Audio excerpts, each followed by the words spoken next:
Income टॅक्सची limit थेट 7 लाखावरनं 12 लाखापर्यंत नेलेली आहे। त्यामुळे आता 12 लाख रुपये उत्पन्न असणाऱ्यांना कोणताही टॅक्स भरावा लागणार नाही, अशी जी इन्कम टॅक्सची रचना करण्यात आलेली आहे याचा मोठा फायदा मध्यमवर्गीयांना, नोकरदारांना, नवतरुणांना या ठिकाणी होणार आहे। याच्यामुळे एक मोठं डिस्पोजेबल इन्कम हे मध्यमवर्गीयांच्या खिशात येणार आहे आणि ते जे काही इन्कम आहे ते खर्च केल्यामुळे देशामध्ये मागणी किंवा डिमांड ज्याला म्हणतो ती देखील मोठ्या प्रमाणात वाढणार आहे, ज्याचा उपयोग देशाच्या एमएसएमई क्षेत्राला मोठ्या प्रमाणात होणार आहे, त्यातनं रोजगार निर्मिती देखील होणार आहे।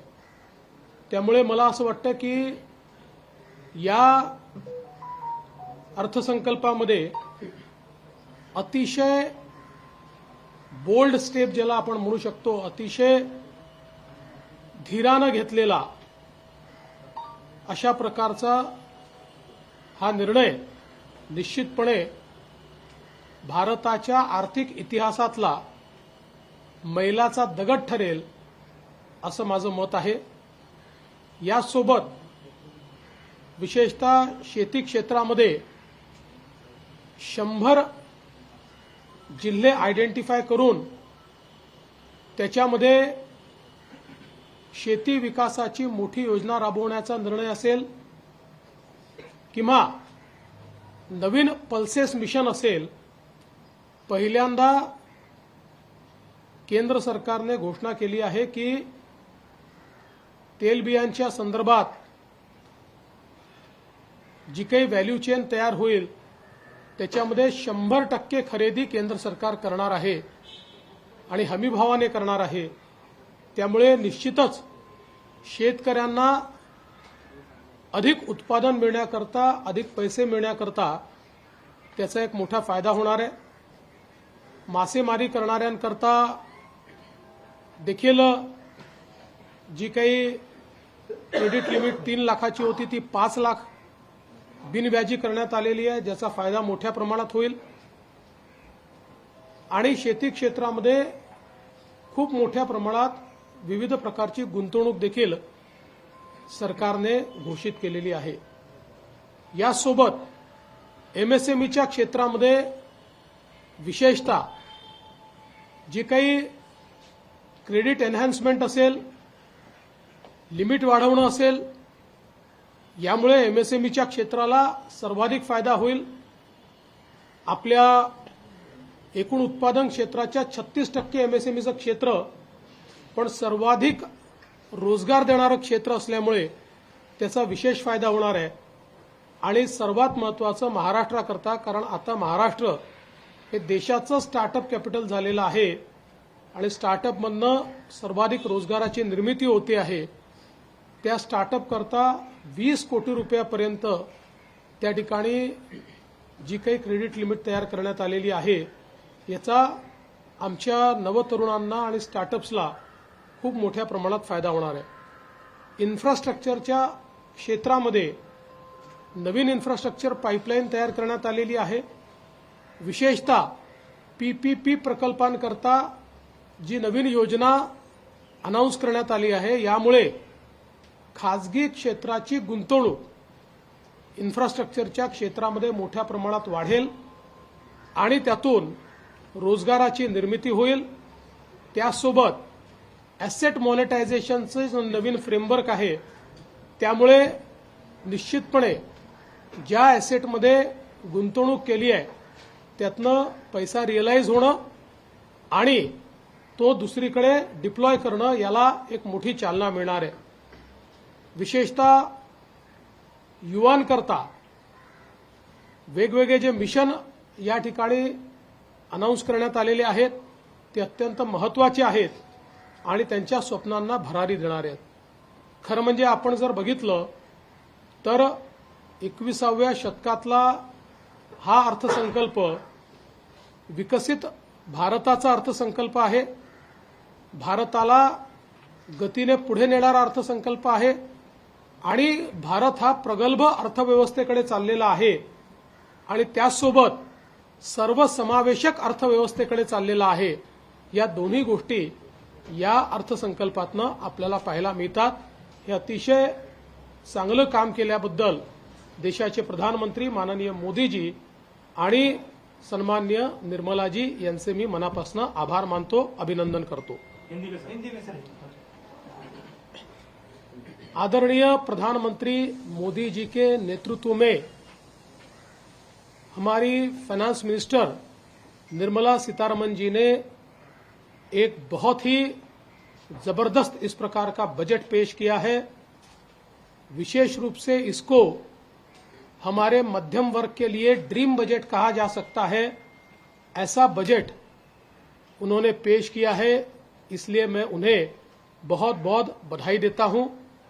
विशेष रूप से इनकम टैक्स का एग्जम्पशन स्लैब जिस प्रकार से परिवर्तित किया गया है और 12 लाख रुपए तक कोई इनकम टैक्स नहीं लगेगा, ये जो घोषणा है ये निश्चित रूप से एक मील का पत्थर भारत की अर्थव्यवस्था के इतिहास में साबित होगा। 7 लाख से सीधा 12 लाख का जंप। और मैं बता देना चाहता हूं कि 2014 में मोदी सरकार ने ही 2.5 लाख तक एग्जम्पशन लिमिट लेकर वो गए थे। वहां से लेकर अब 12 लाख तक का ये सफर हमारे मिडिल क्लास, सैलरीड और हमारे जो नए तरुण है इनके लिए एक बहुत ही सुखकारी इस प्रकार का अनुभव होगा।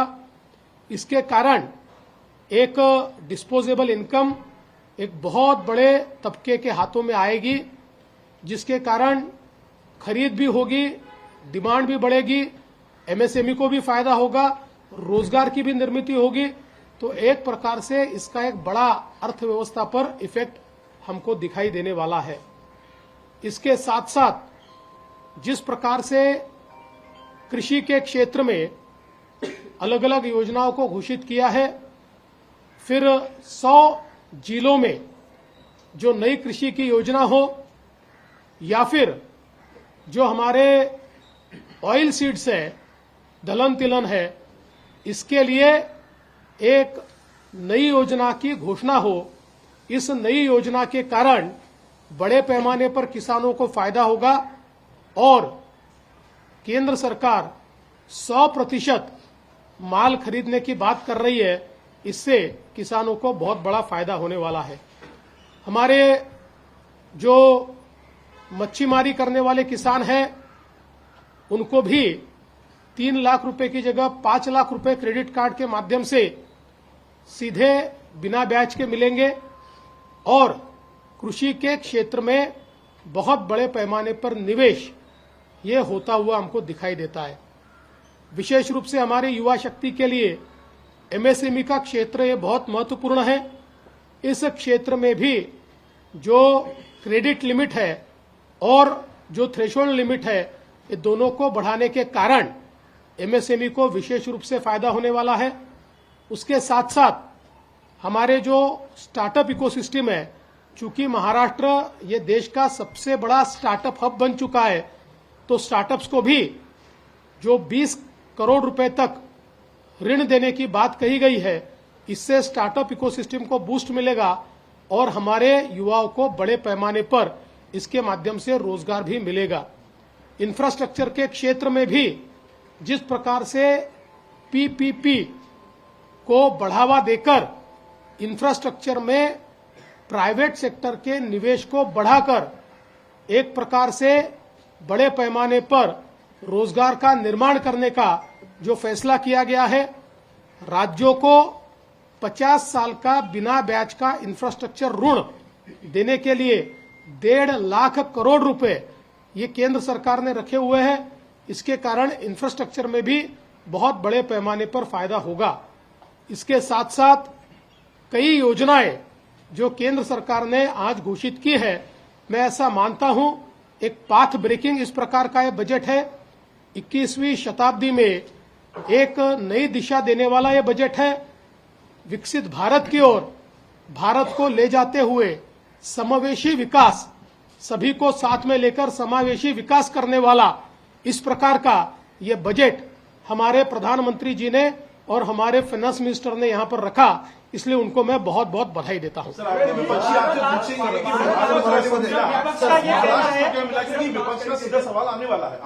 देखिए, आजकल बजट में आपको पता है कि स्टेट्स का उल्लेख कम होता है, लेकिन बजट के फाइन प्रिंट में महाराष्ट्र को क्या मिला ये पता चलता है।